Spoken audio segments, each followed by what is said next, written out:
Chapter 7 is about understanding the relationship between different trigonometric ratios.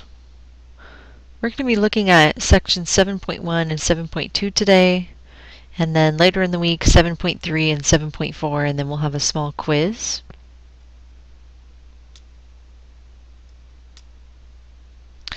What is a trigonometric identity? A trigonometric identity is essentially just a rule that is true for all values that you plug in. So, looking at this equation, x plus 3 equals 4. This is only true when x equals 1. But if I come over here and look at this equation, x plus 3x equals 4x, well, this equation is true no matter what I plug in for x. And that's the difference really between an equation and an identity.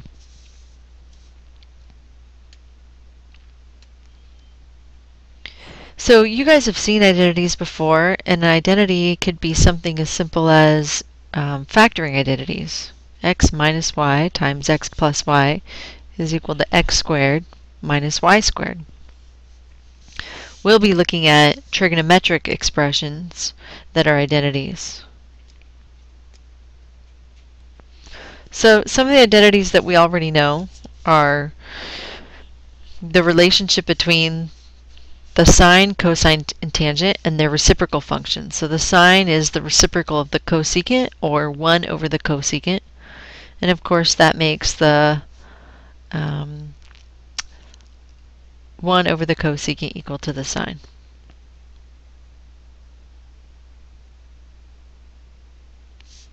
Then you've got the tangent, which is 1 over the cotangent, the cosine, which is 1 over the secant, making the secant 1 over the cosine, and so on and so forth. And then, of course, if the sine is opposite over hypotenuse and the cosine is adjacent over hypotenuse, then the sine over the cosine is going to give us the tangent, the opposite over the adjacent. So now we've got this other identity, which is known as a quotient identity. If the sine over the cosine is the tangent, then if I take the reciprocal of that, that would be the cosine divided by sine. That would, of course, give me the cotangent. So one of the things that trigonometric identities can be helpful for is if we know one value of ratios, we can use that to find other values of ratios. So let's take a look at a problem like this. The secant of theta is equal to 3/2. I know that 1 over the secant is equal to the cosine. So 1 over 3/2 is going to be equal to the cosine. And 1 over 3/2 is 2/3. And so I can find out that the cosine of theta is 2/3.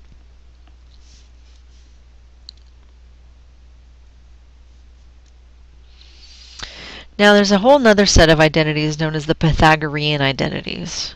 And the Pythagorean identities are named after the relationship from which they are derived, namely the Pythagorean theorem. So we all know the Pythagorean theorem. We take the square of two sides of a triangle, and that's equal to the square of the hypotenuse. In the triangle inside the unit circle, we get x squared plus y squared equals 1. But we also learned that in a unit circle, the relationship between x and y was that the x value was the cosine of the angle created here, and the y value was the sine of the angle created at the origin. And if we make these two replacements, one here and one here, then we get this. And this is the sort of quintessential Pythagorean identity. Cosine squared theta plus sine squared theta equals 1. And there are other Pythagorean identities, but essentially they all follow from this one. So this is the only one you really have to memorize or kind of know automatically. Cosine squared theta plus sine squared theta equals 1. Now what can you do with this identity? Well, first of all, you can come up with two other identities. Now, the other Pythagorean identities all start with cosine squared theta plus sine squared theta equals 1. So I've got these two here. Now, on the left-hand side, we're going to divide everything by cosine squared theta. Well, that's supposed to be a square. All right, cosine squared theta. When you divide everything by cosine squared theta, automatically this term is going to turn into a 1. So this term becomes 1. Sine squared theta over cosine squared theta becomes the tangent if I apply the quotient identity. And 1 over cosine squared theta becomes secant squared theta if I apply the reciprocal identity. So this is Pythagorean identity number 2. 1 plus tangent squared theta equals secant squared theta.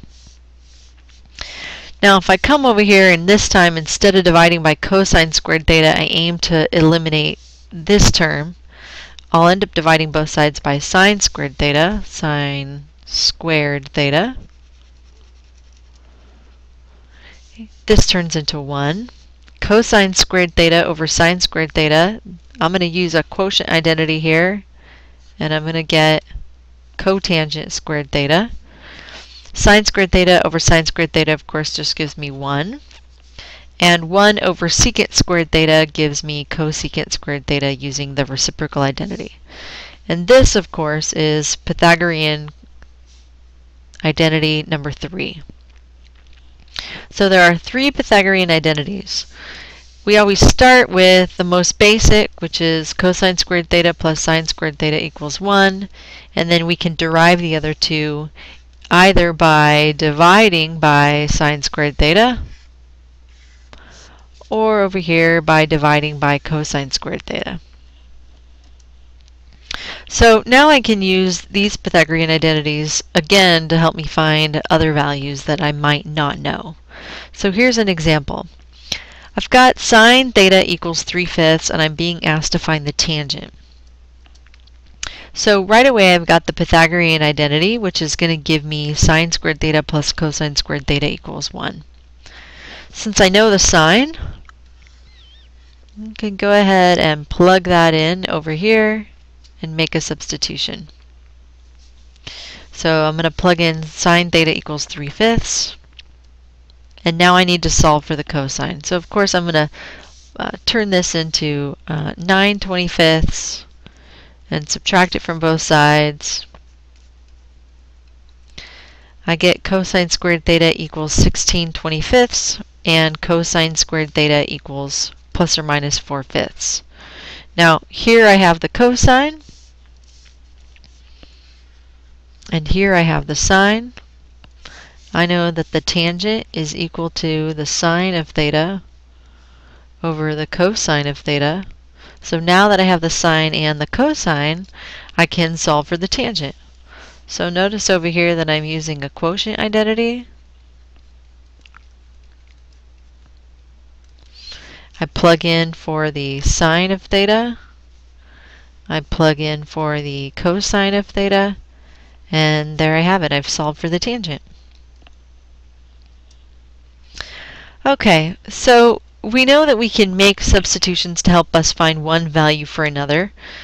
Sometimes there's a bigger picture that we want to see. We want to work with an equation or something a little larger than just one term at a time. And so we need to know how to simplify expressions. So when you're simplifying an expression, it's important to know what an expression is. Okay, an expression is not it's not an equation. Okay, there's no equal sign.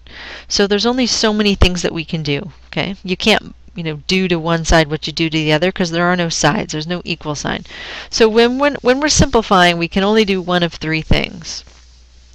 We can apply a known rule. Okay, generally these are like our trigonometric identities or our equivalencies, like sine equals 1 over cosecant. We can add 0, or we can multiply by 1. Generally, this comes in the form of multiplying by a over a, where I want to multiply by the same thing on the top and bottom.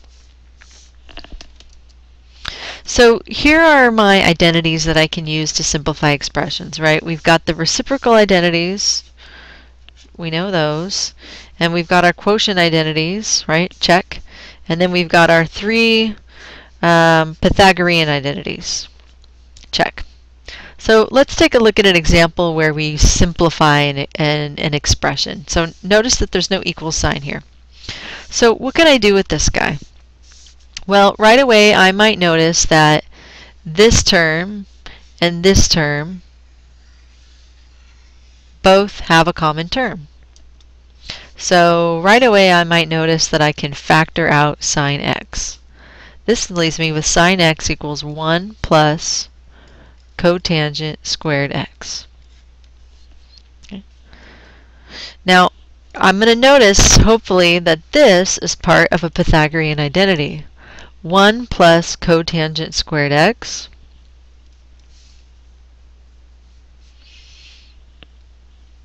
is going to be, let's see, that's going to be equal to the cosecant squared x.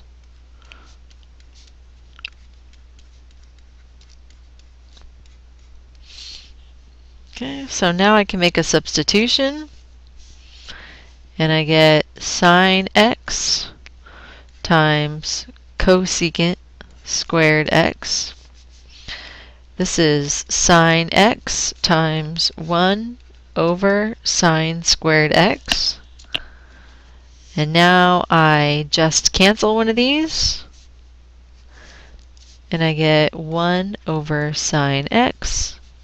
And the reciprocal of the sine of x is the cosecant of x.